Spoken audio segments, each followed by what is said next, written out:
Okay, we're back on. Now I'd like to talk to you about Remington Steele. How did you come to be cast on that show?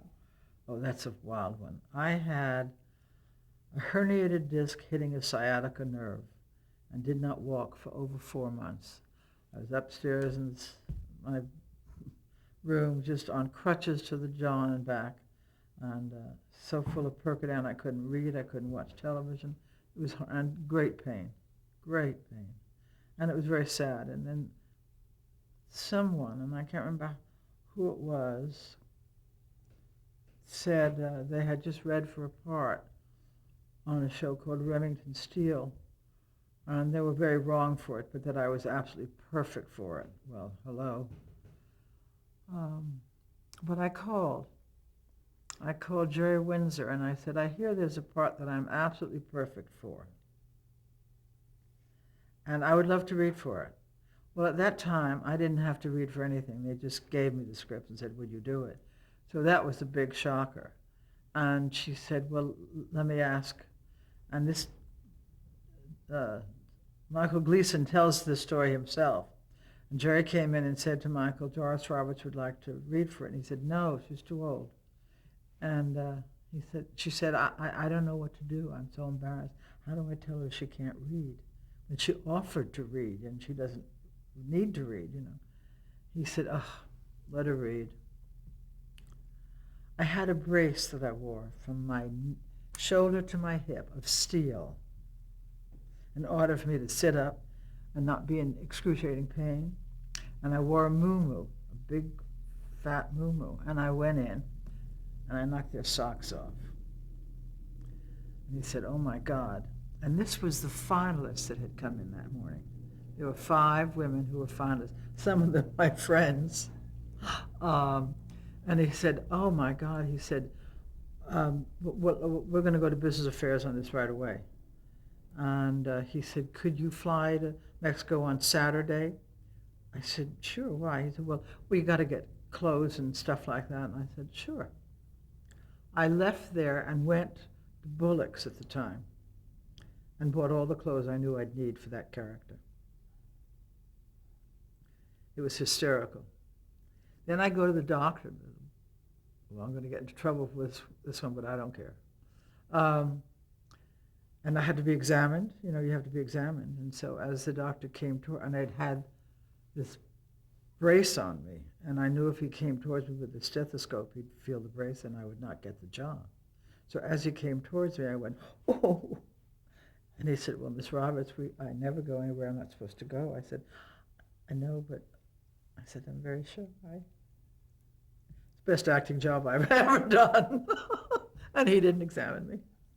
And so I got the job. That's great. Isn't that wild? If he had felt that brace, I never would have gotten it. There's no question. They wouldn't have given you the... But once I got down there, it was wonderful because my husband was very ill with leukemia. And I was able to swim and relax, and I was acting, and I felt really good. And he was in remission, I was told, and I took the brace off, which was great. So it sort of cured you in a way. Hmm? It cured you in a way to have this absolutely, work. absolutely, yeah. And so you think if you hadn't read for the part, you never would have gotten it? Never would have gotten it. Never. I should, and I called and asked to read for it.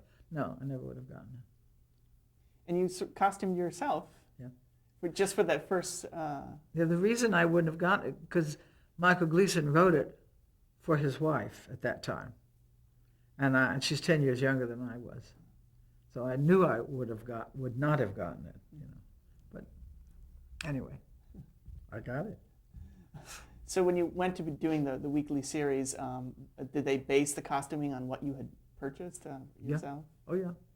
Can you describe it a little bit? Well, she was an IRS agent. Am I saying that right? Yeah. And she was uptight, stodgy, no-nonsense woman, rather masculine. And so that's the clothes I bought. I bought suits, and no-nonsense clothes. Quite unattractive, to say the least. Can you talk a little bit more about her character and how it evolved? Yeah. Well, as I said, she was She came down there because she wanted to investigate the fact that taxes were not paid and stuff like that, and she was not taking any baloney from anybody. Tough cookie, real tough woman. And I remember, can't remember what it was. I think someone was shooting at Pierce Brosnan, and I was next to him, and I started to faint, and he went to hold me up. Well, honey, he didn't hold me up. We both went to the ground. I said, keep it in, it's funny. I think they did. And then little by little, I began to work for them, and I left the IRS. And in working for them, I was a secretary, but I slowly started to do detective work and became one of their associate detectives as well. Great fun. We went to, oh my God, places that we went to were fabulous. Malta, Ireland twice, England twice, south of France, Mexico. We were on our way to the Orient when we were canceled. So we had a great time. And the series director was Seymour Robbie. Do you remember working with him? Seymour Robbie, What was he like? Foolish in that I'm telling the truth now. Is this what I'm supposed to do? Sure. We were on the island of Malta and at an old fort that had pieces of metal coming out from the ground that once held columns. And he asked me to run down this incline. Didn't have time to stop to change high heels to short heels. The stunt guy, Ernie, said, Doris, don't do that. No, hold on to the railing. He said, you can do that. Just run down here, Doris. I said, sure. That's a word that does not pass my lips anymore. So as I ran down, sure enough, my heel caught one of these pieces of metal, went sliding, bloody, ankle swelling. And Seymour came to me and he said, you think you broke it? And I started to cry and I said, I don't know. He said, okay, next scene. The next time he asked me to do something, I said, get your wife and put her in my clothes. I went to the hospital. Now, I'm lucky. The day before, I met the ambassador to Malta. And it was very funny because in his big office, he had a huge portrait of our president, Ronald Reagan, and also posters of Ronald Reagan when he was an actor. And I said to him, is this safe to do? And he said, who's coming to Malta? But because I had met him, they told me I had broken my ankle, and somehow I didn't believe it. I just didn't believe it. And I don't know who this doctor was. I think he came from India. We're on the island of Malta, and the language barrier was not very easy to overcome. And so I called the ambassador, and I said, they have me in a cast, and I'm not sure that I have a broken ankle. And I told him, he said, all right, I'll get my doctor. His doctor came, and I did not have a broken ankle. But I had a really strained one, and that was crazy. So that was Malta. And the bugs. I remember doing a scene where bugs were going up my nose, and this English actor who was opposite me was just staring and watching the bugs go all over my face. Did you have a favorite episode from Remington Steele that you remember, or Oh, my plot goodness. line that Mildred got involved in? There's so many. There was one in which I broke up a phony evangelist by grabbing a pair of crutches and throwing them in the air and saying, I can walk, and ran out and got Remington to come and arrest them and get police and all that sort of stuff. So I was a detective in that one, and that was great fun. I did a lot of my own stunts, foolishly. I won't do that again, but it was great fun, and we had such wonderful times in Ireland. Oh, the crew was so great. We'd sing with them, and it was funny. If they wanted to work overtime, you had to ask the crew if they would like to work overtime. And very often they'd say, no, we'd like to go to the pub. And we all went to the pub. And we had a few. It's great. So you just broke for the day, and that was it. But we worked hard. We really did. I know on that show that the stars end up having sort of a contentious relationship. How did that affect the shoot? Well, it was awful. They didn't talk to each other, and it was foolish. It was just foolish as could be. And as a result, there was a feeling of you could cut it with a knife when you came on the set. So I sort of did a lot of kibitzing and fooling around to kind of lighten up the spirit. And then finally I just said, the hell with you both. You're both crazy, you know. I love them both, and I see them individually all the time. But they were foolish to have done that. So they played their scenes together, and other than that? That's it. They didn't even say good morning to each other. Did not speak to each other. Did that threaten the show in any way? Sure. Yeah. Don't you think that comes on the screen? I mean, the wonderful thing about Raymond, for instance, is the camaraderie we have of the entire cast. It's an incredible ensemble.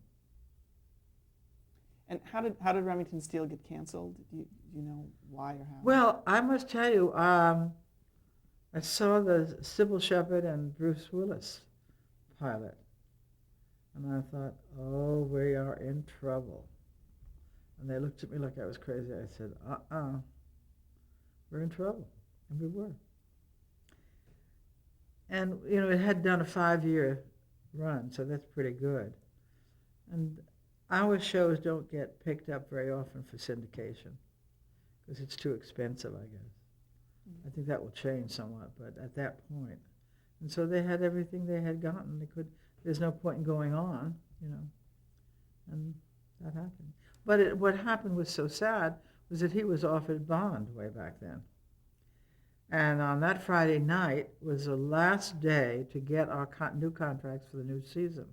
Otherwise, we would have been free. And about 11:30 at night, they came.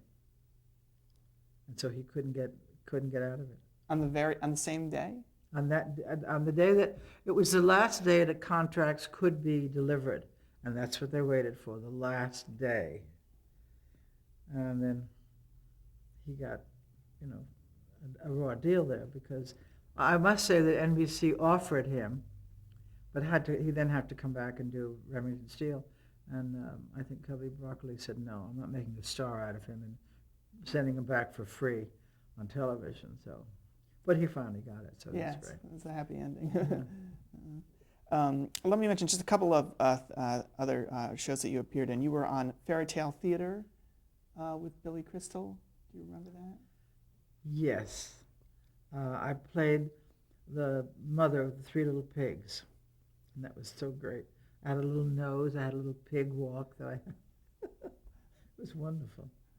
You also made a guest appearance on Perfect Strangers. Yes, I was the grandmother to the Olsen twins. Oh, really? Oh, yeah. Was that it? Perfect Strangers, was that? You're talking about Full House? Full House, it was. I'm sorry, Full House. No, I was a grandmother on Full House, and also on Perfect Strangers. I think I played the maid part. A maid. Was it a housekeeper? Housekeeper. That's okay. it. Yeah, a woman who was lonely and wanted to make contact with people and be able to talk to people. Yeah. Okay. It's great fun. I'll mention one or two more. American Playhouse, The Sunset Gang. Oh, that was wonderful. That was with Harold Gould. And Uta Hagen was in one of the Sunset Gang. It was a little trilogy put together. And it was a husband and wife who were not getting on, and he found another woman, and he was leaving her. And she gets quite hysterical. She's going to kill herself. And very emotional little piece. Were you doing a lot of dramatic stuff? I was not doing a lot, but I wanted to, you know, because people think of me as funny, and then you get caught in that. And I'm an actress, and I'm more than funny. I'm an actress, and I dramatic, as St. Elsewhere proved, you know. It's going to be tough now, I think, having spent 9 years playing Marie Barone. But last year I did a movie for a Hallmark channel. I played a woman with Alzheimer's, and that's very dramatic. So I'm hoping, and a couple of movies I've just done are fun. Did you do that on purpose for? No, I need to do it for myself. Yeah. I need to act, and not just be funny. Although I act on Everybody Loves Raymond, I do, I think, a darn good job of it, you know. It's a thin line to play on that, because you could hate her and turn that show off, but you don't, you laugh at her. So that's kind of great. Okay, one last one, and then we'll talk about Raymond. Mm-hmm. You had a recurring role on the series Dream On. Can you talk a little about what role you played there? I was the young secretary's mother, and I was outrageous. Raunchy, really raunchy. I did it with a red wig, smoking a lot. Everything was double entendre. It's a wonder I didn't get run out of town, but it was on cable, so we were safe. I had fun doing it, though. Real fun. So you were able to get away with that because it was Yeah. an HBO Yeah. show. And it was funny and good and outrageous. And they kept asking you back. Was it meant to be a recurring character? No. Why do you think they wanted you back? Because I was outrageous, which was fun. Okay, now let's talk about Everybody Loves Raymond, Okay. Which you've been doing for a long time now. How did it all begin? How did you get cast on the show? They read over 100 women for the part before they called me in. I don't know what took them so long, but anyway, over 100 women. And I just, at the time, I was directing a play with 23 people and music. I was way in over my head. And my agent called and said, we have an appointment for you at CBS Monday at 3:30. I said, no, I can't do it. I'm rehearsing this play. I don't have time. And they said, yes, you do. We talked to your producer. You have Monday off. And so I didn't give it the kind of time I usually do when I'm going to audition for a part, but I was so overwhelmed with what I was doing with the play and directing it that I didn't have time. I really didn't. And I went in and I just did it from my gut reaction. And I blew them away, I guess. They said I got every joke, and then some they didn't even know they had. And so that was it. What was the scene that you were reading? The scene was, well, a couple of scenes, but the one which I love so much, of Fruit of the Month Club, which is brilliantly written. So that was great fun. Did you know who Ray Romano was No. at the time? No. When you were cast, did they show you any of his stand-up No. or anything like that? So you just went in running? Just went in and read. Because my agent begged me to. I never read for anything else that season because I was doing this play and rehearsing. And let's talk about the role you played. What role did you play, and can you describe her for me? Marie Barone, the mother of Raymond and the mother of Brad, and the mother-in-law of those two ladies, and the grandmother of the three children. It's wonderful writing, but I also credit myself for what I did, because she is a virago, if you play her that way, as written. She is a control freak. She's a pain in the neck, and I've raised the area of the anatomy about that. She's a Badinsky. I mean, she's so many things that are annoying, but I make you laugh.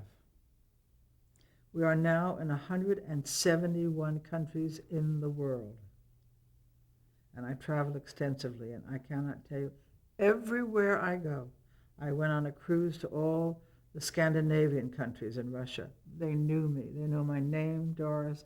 They know Marie Barone. They scream and laugh. They say, thank you for the humor you bring into our home. We laugh. We watch you all. It's extraordinary. I went to on another cruise around South America. Every country I went to, every little hamlet, every little city knows everybody loves Raymond.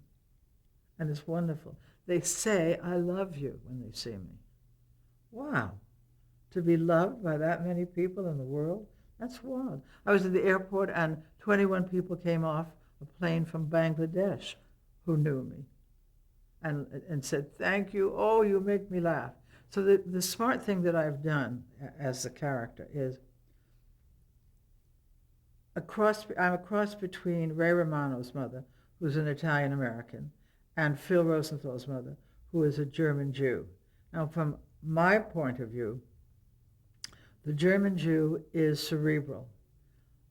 The Italian-American is visceral. So I've combined those two. So that the difference would be if the speech was, I tell you don't do that again, and if you ever do it again, you're going to be sorry. The German Jew would say, I told you never to do it again, and if you do it again, you will be sorry. The Italian says, I told you never to do it again. If you do it again, you're going to be sorry.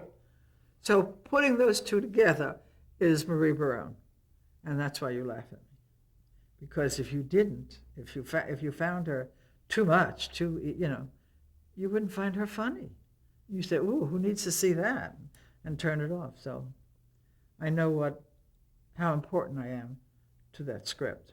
I am the middle of the wheel, because everything goes back to her. How I treat my son, how I treat my daughter-in-law, how I treat the other brother who feels I don't love him as much as this one. All of that goes back to the mother. How I treat Peter Boyle.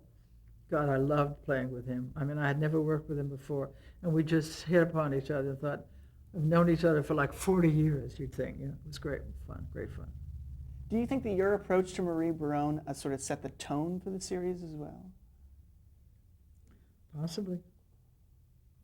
Possibly. I know that Les Moonves said, you're the center of it, my dear. There is no show without you. And I think so. If you take her out of it, out of the spin, what have you got? You have a husband trying to get his wife to give him more sex. You have a brother who's angry and feels, a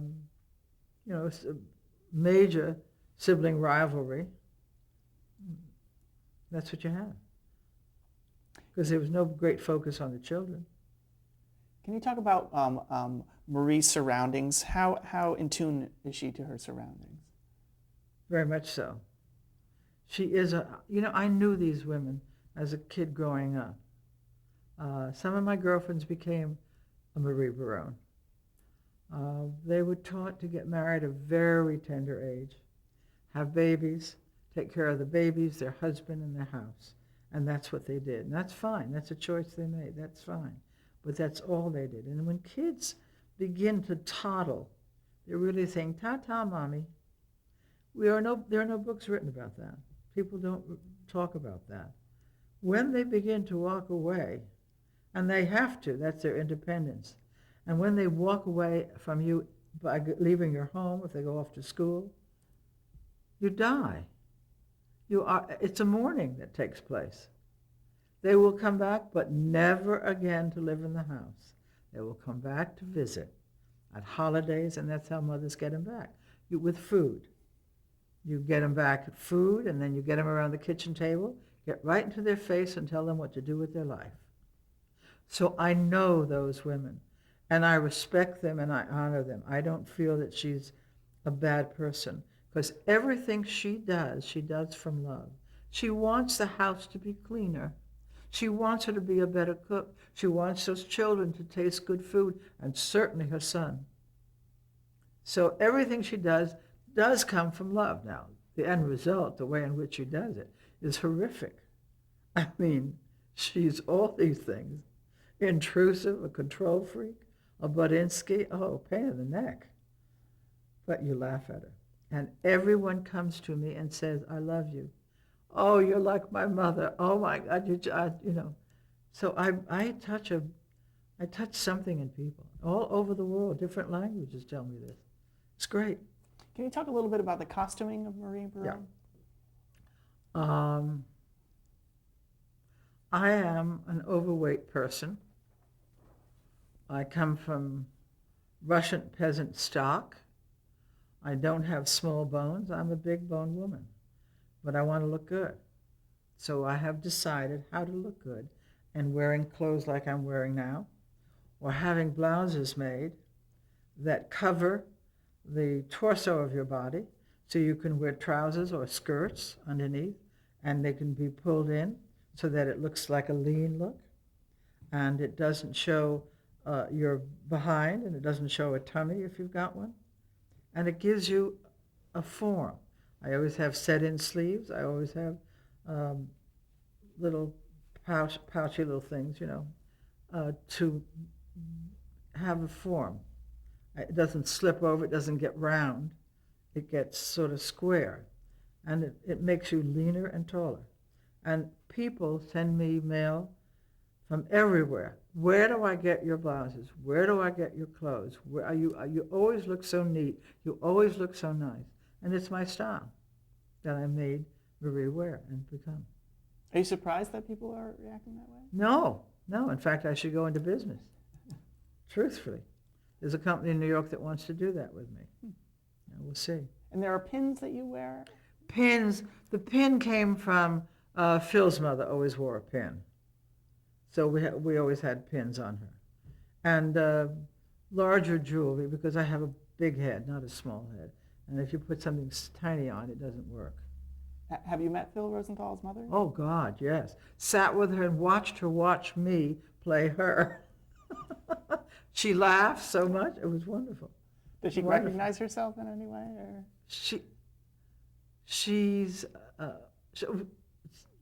ask that question again. Does she recognize herself? Oh, yes, and finds it humorous. Absolutely. That's so wonderful about it. And Ray's mother is charming, very charming. I've not been in the same situation with Ray's mother as I have with Phil's, but it's fun. Well, I'd like to talk about the actors and also their relationship, their character's relationship to Marie. So we'll start with Ray Romano. Talk a little bit about working with him. What is he like? Ray Romano is what you see is what you get. That's who he is. And it's wonderful because in these past 9 years, he's turned into a terrific actor. He was a stand-up comic, he still is, but he's an actor now where he wasn't before. And it's wonderful that he's done this, He is, there's a shyness about him. He's hypochondriacal, unfortunately. He's always feeling for things, which is kind of charming. He's someone that I think women want to take care of. He's very funny. He talks about himself, makes fun of himself all the time. He seems laid back, but I don't believe he is at all. He's in on everything. He's in on the writing. He's in on the casting. He's in on the editing. He's in on everything. He has no time to sleep. No, seriously, my hat's off to him that he's able to do all of that. And it's wonderful that he does. Okay, we're at the end of our tape.